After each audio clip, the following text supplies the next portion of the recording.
ఈ ఎండాకాలం ఎన్నడు పోతుందో ఈ తిప్పలు ఎన్నడు తప్పుతాయో అనుకుంటుండొచ్చురు. చిన్న కొడుతున్నాయా మరెండలు? ఊకూకే దూపైతుండే. ఎన్ని నీళ్లు తాగినా దూపారతలేదాయే. ఉన్నోళ్ళంటే తాపకిని తాగుతారు గాని కొన్ని జాగల్లో నీళ్లకు మస్తు తక్లీఫైతుంది. మొన్న బెంగళూరులో పబ్లిక్ అంతా నీళ్ల కోసం ఎంత తల్లాడిరో చూసినాం కదా. ఇప్పుడు గీళ్ళ గోసలు చూడుర్రి. ఖాళీ బిందెలు డబ్బాలు ముంగటేసుకొని ఇగస్తదో ఆగస్తదో అని అమ్మలెక్కలు గంటల కమానం చూడంగా ఒక్క ట్యాంకర్ వచ్చింది. ఇగేముంది, రౌండ్ అప్ చేసి నేను ఫస్ట్ వచ్చినా అంటే నేనని పోటీలు పడి నింపుకుంటుర్రు. ఇప్పుడు తప్పితే మళ్ళా 2 వారాలకు వస్తుంది. మరి అప్పటిదాకా సరిపోయిన నీళ్లు మోసుకోవాలి.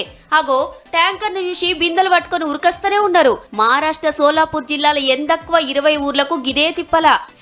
సుక్క నీళ్లు దొరక్క చిన్న గోస కాదు, బాయిలన్నీ ఎండిపోయినాయి. మరి నీళ్లు లేక పంటలు సుత వండియక భూములన్నీ ఎట్లా పడావ పెట్టిర్రో.